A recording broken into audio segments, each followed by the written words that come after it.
Hello everyone, you're now with me, Ruben Gomez, for TVS News at 5. Moving on to the news.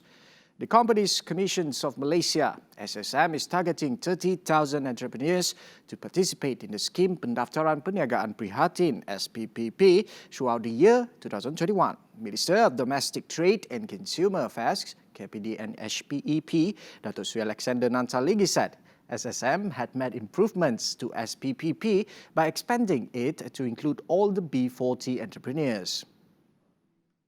Since it was established on 23rd December 2020, 180,000 individuals had ventured into the business field. Alexander added the agency under the ministry was emphasizing the facilitations of businesses through the corporations of various related parties. Currently, SPPP provides free registration to B40 groups for those who wish to start a business, including those who have never registered a business. This scheme enables traders to acquire various funds and loans introduced by the government for the continuations of their business operations. Alexander added, SPPP was no longer limited to entrepreneurs among the youth, B40 single mothers and students only, but also all prospective B40 entrepreneurs. Eligible applicants can submit their applications online through the EasyBiz online portal at easybiz.ssm.com.my. Sijil Pelajaran Malaysia SPM 2020 candidates need not worry as the format for the public examinations remains and cannot be changed. The Education Ministry's Examination Syndicate said it will take a minimum of 3 years and potentially up to 5 years of research for any change to be made. Its director, Dato' Pikarudin Ghazali, said this was because the standard of SPM certificates issued is recognized by all parties, including international experts. Previously, the Examination Syndicate stressed that there would be no changes to this year's SPM examination format, thus denying a newspaper report related to purported changes in the SPM examination format in the future.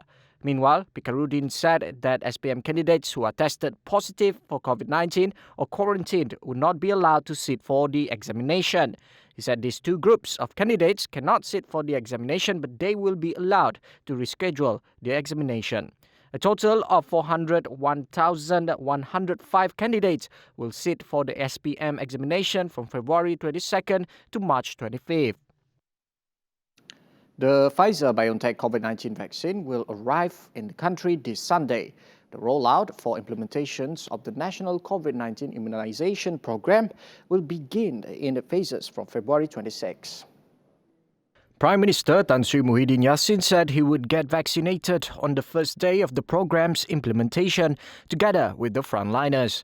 Muhyiddin said the first phase of the program, which runs until April, is reserved for frontliners. He added the second phase, which will run from April until August, will prioritize high-risk groups such as the elderly. The third phase, which will start from May this year till February next year, will cater to those aged 18 and above. Muhyiddin said the implementations of the comprehensive immunization program is to ensure herd immunity can be formed in the community. He further said this is aimed at breaking the chain of COVID-19 infections and finally end the COVID-19 pandemic. Ringkasnya, vaksinasi amat penting untuk kita melindungi bukan saja diri sendiri, tetapi juga yang tersayang, iaitu ahli keluarga, rakan kerja, jiran sekeliling dan seluruh komuniti. Inilah juga maksud slogan program imunisasi COVID-19 kebangsaan yang saya perkenalkan secara rasmi hari ini, iaitu lindung diri, lindung semua. The Prime Minister said if the national COVID-19 immunization program is successfully implemented, it will have a positive impact. One of it, he said, is enabling the economic and tourism sectors to reopen. Apabila semua orang telah dilindungi dan program imunisasi COVID-19 kebangsaan ini berjaya dilaksanakan, impak positif akan mula kita rasai insya-Allah. pelbagai sektor ekonomi akan dibuka semula. Seperti pelancongan, kita boleh saling menziarahi, aktiviti sukan juga boleh kita amalkan, tetapi dengan mengamalkan norma baru. Inilah yang saya maksudkan apabila saya katakan bahawa vaksin COVID-19 adalah antara sinar harapan kita yang paling utama untuk kita menang dalam perang melawan COVID-19 ini. There is no shortcut for COVID-19 vaccines to enter the Malaysian market. It is subjected to strict conditions to ensure that it is safe, effective and of quality. Malaysian Pharmacy Society said COVID-19 vaccines that are registered in other countries must be approved by the National Pharmaceutical Regulatory Agency. Its president Amrahi Buang said the vaccines have to go through a process which was required for other vaccines that had entered the Malaysian market. Amrahi said the vaccine will go through the preclinical phases 1, 2 and 3. On some quarters having skepticism, Amrahi said the matter had been explained by the Minister of Religious Affairs in the Prime Minister's department. He said the Pfizer-BioNTech vaccine did not contain ingredients from animal sources. Amrahi said the vaccine had been used in Indonesia and was declared halal by the Indonesian Ulama Council. Welcome back. Pos Malaysia Berhad has introduced a new online insurance platform. The applications will allow customers to renew their motor vehicle insurance anytime and anywhere through the Pos Malaysia mobile app. Pos Malaysia in a statement said customers only need to provide their MyCard number, car registration number and other required information. Customers will receive their insurance premium code and the insurance policy via email after completing their payment online. Group Head of Channel Management and Customer Experience Asmil Merikan said Pos Malaysia is actively modernizing its retail services through digitalization. He said this will make transactions available both online and over the counter. In addition, Asmil said customers can look forward to more services from the Pos Malaysia mobile app. It includes financing, wasiat, remittance and others.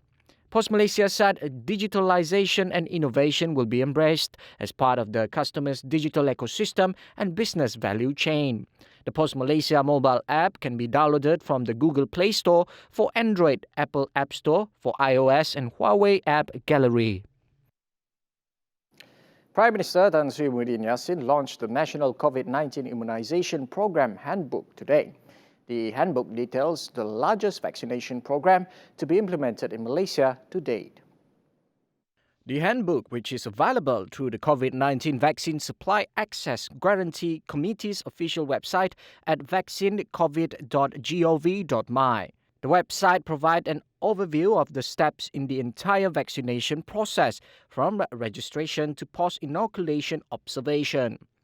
The handbook also contains the ways one can register for vaccination through the MySejahtera application, the Vaccine COVID website, a hotline outreach programs, and at both private or government medical facilities. For those who register through the MySejahtera application or through the website, they will be notified of an appointment date once their registration is logged.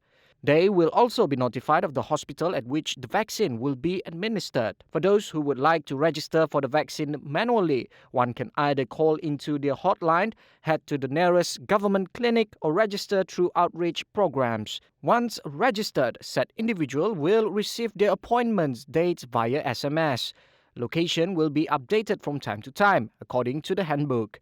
Registration for vaccination is expected to kick off in March and will be on a voluntary basis. China has arrested the leader of a multi-million-dollar scam that passed off saline solution and mineral water as COVID-19 vaccines. The man, identified as Kong, had researched the packaging designs of real vaccines before making more than 58,000 of his own concoctions. A batch of the vaccines were smuggled overseas, but it is not known where they were sent to. Kong is among 70 people who have been arrested for similar crimes. The arrests, involving more than 20 cases, came as Beijing vowed to crack down on fraudulent vaccines.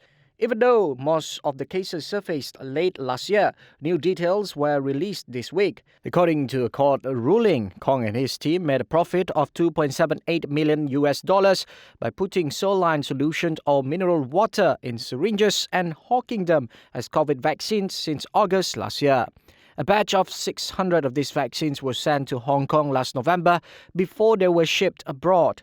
The cells were made on the basis the vaccines were acquired via internal channels of genuine manufacturers.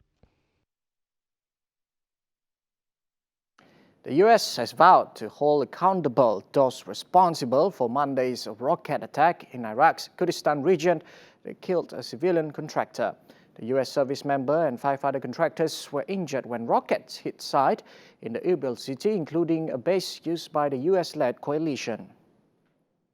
In a statement, Secretary of State Antony Blinken said Washington was outraged by the attack. A previously obscure pro-Iranian group said it launched the strike. The Guardians of Blood Brigade militia said it had targeted the American occupation. The killed and injured contractors are all believed to be foreign nationals. The local Kurdish authorities said 3 people in Erbil were also injured, 1 critically. The city's airport was shut after the attack. Iraqi President Barham Salih said it was a criminal terrorist attack, warning of a dangerous escalation in the volatile region. This is thought to be the first missile attack on a Western target in Iraq since US President Joe Biden took office last month. Well, that concludes the news at 5. Remember, tonight, the Nightline, 11:30 p.m. with Cheryl Shaminato. Ruben Gomez, anytime, anywhere.